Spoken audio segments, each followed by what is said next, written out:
Hey, what's up guys, OSG back with another best arcade ports video, and today it's a real break from the norm for me as we will be looking at the best Spectrum arcade ports.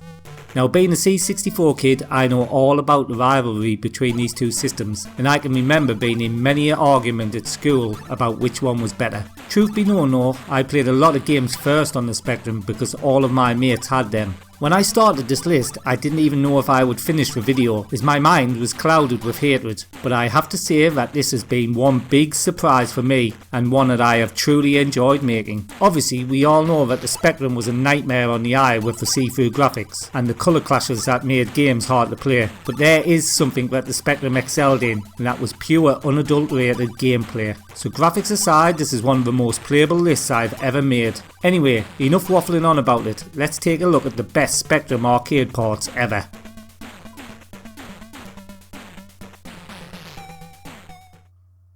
Kicking us off in 20th place we have Ikari Warriors. This game was a game that every kid wanted no matter what system, and it's good, it's really good. The Spectrum game had a toggle option, allowing you to fix your player's position, which was missing from the C64 version, and it makes the game that little bit more playable. Sound wise not great, but still a great game to play. 19th place is taken by Super Hang-On. The Spectrum succeeded on this port where the C64 failed so miserably. The graphics are great in the Spectrum style and you get a real feel of the arcade game. It is a little slow but everything is there, and apart from missing a great soundtrack, I'd have been more than happy to play this as a kid, especially after the tripe we got on the C64.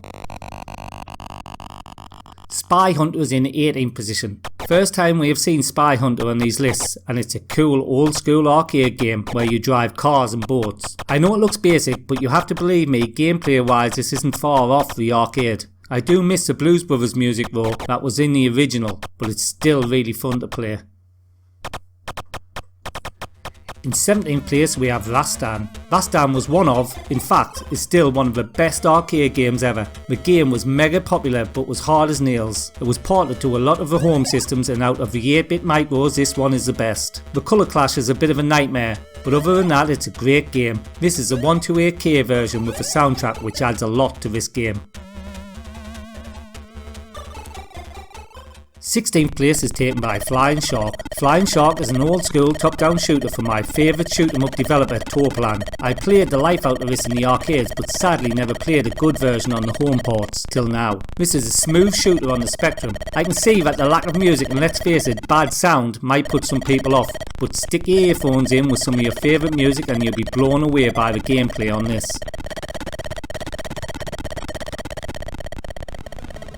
Renegade is in 15th position. This game was Technos' first dabble with arcade fighters, and it took everything we knew from the likes of Kung Fu Master to a whole new 3-dimensional level. This game was in the Amiga's worst arcade ports video, and in that video I said the 8-bits did it better, and for me the Spectrum version got that so right. It's also the game that prompted for one of the best Spectrum games ever to be made, Target Renegade, that blows all other versions away. In 14th place we have Green Beret. This game was a rock hard run and knife game in the arcades. It was so hard I hardly ever played it as I used to get so frustrated as 10p often only lasted 10 seconds. It was ported to almost every home system at the time, and for the most of them they are pretty good, and this one is definitely one of the good ones. It's as hard as the arcade door but still very playable, especially as it doesn't cost you 10 pence every time you die. 13th place is taken by Cabal. This was a brilliant, super popular third-person 2-player arcade game that me and my mates would hammer when we were down the beach amusements. As with most popular arcade games, it was ported to nearly everything. While for me it's not as good as the C64 version, as far as gameplay goes it's on par with it. And as gameplay is the most important thing, this is still a great game to play.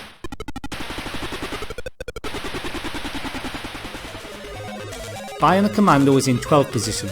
This game was a new concept with a grapple hook when it was released, and it was one of Capcom's best at the time. The Spectrum version was by Go, who also was responsible for doing the good C64 version. This version, while not as being as good as the Commodore version, is still a solid good Spectrum arcade port.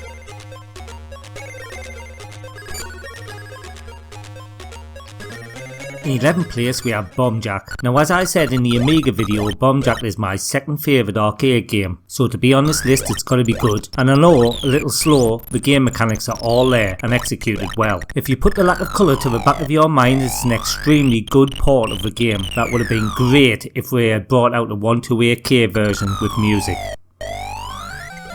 10th place is taken by Yie Ar Kung Fu. I'll start by saying that to be honest this wasn't one of my favourite arcade games. I just found it a little clunky, but that still didn't stop it being one of the most popular arcade games in its day. The Spectrum version is as near perfect as he could get it on the Spectrum, and all in all it's just like playing the arcade game.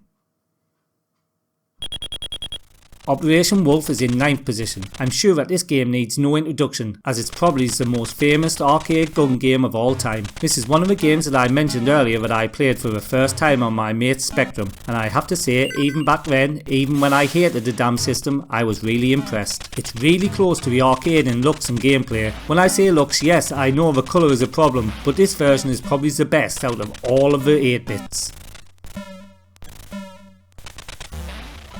8th place is taken by Robocop. This arcade game is probably the best movie based arcade game ever made. It was totally awesome back in the day, and I would never pass this machine without giving it a play. I also played it in the arcade club in Bury a couple of years back, and it's just as good as it always was. Now I love the Commodore 64 version of Robocop, but there's no denying that the Spectrum version kicks its arse, and all other 8-bits too. This version just feels much more heavy and Robocop like than the others.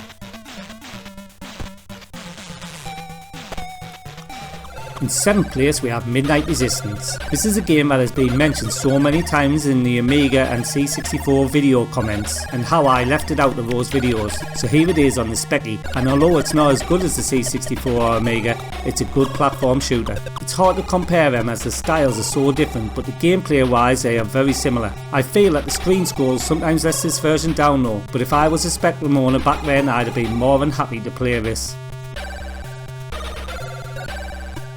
Commando is in 6th position. Much the same great action that we got from the C64 version. Apart from the lack of colours, it's identical to the C64 for gameplay and graphics. The speed and the scrolling are as smooth as butter, but the soundtrack is a big miss. Although, with all that action going on, you quickly forget about that. 5th place is taken by Rainbow Islands. It's ironic that a game that I hate so much is actually featured in all the best arcade ports videos so far, and will probably be in more in the future. That just proves that the problem is me and not the game. Anyway, this does what all the other versions do so well, in the Spectrum style. You get a perfectly playable, awesome home version of the game that Spectrum owners rave about all the time when I'm on stream with them. In 4th place we have Ghosts and Goblins. Ghosts and Goblins is a timeless classic from the arcades that was renowned for its difficulty level. The Spectrum port did a great job of capturing the true G&G feel of the arcade. The ghost spawns are a little difficult to get used to though, as the ghosts come out of the ground walking, but once you get used to them it's very similar to the arcade on the gameplay scale, so that means you're in for one hard game. R-Type 128K 2019 edition is in 3rd position. R-Type is probably the best known side-scrolling shoot 'em up ever made. It was the first to use the pod power-up that has been cloned by so many games, one of which is Pulsar, which is my favourite side-scrolling shoot 'em up ever. Back in the day the Spectrum got a port of the game for the 48K and it was damn good. Yeah, it was a total bleed fest though for noise, but it did everything else right. In 2019 we got the mod we always wanted, and R-Type 128K 2019 edition was released. As you can see, the inclusion of better sound and music takes an already good port to a whole new level. 2nd place is taken by Mr. Kung Fu. Kung Fu Master is the arcade game that brought us kids into the world of martial arts film type games. It is a series of increasingly hard levels with different kick-ass bosses at the end of each. The game was ported to many home systems, the most notable being the NES version under the name of Kung Fu. The original Spectrum version was diabolical and is even maybe a candidate for the worst arcade port of all time. In 2018 the game was remade, and I have to say that even though it's not first on this list, it's the closest arcade port on here. From start to finish it's a perfect Spectrum arcade port, well as perfect as Spectrum could do. If you haven't played this then go and check it out. Also check the original Dire version out to appreciate just how good this is. And now, in first place we have Chase HQ. Chase HQ was one of those games that everyone loved on the arcade, but not many of the home ports lived up to the original. The Amstrad and Spectrum though got great ports, and it's debatable which one is best, and pretty hard to separate them as they both have strong points. For me though, the Spectrum just pips the Amstrad for the feel of speed you get, and after all, car games are all about speed. This one also has some great voice samples too.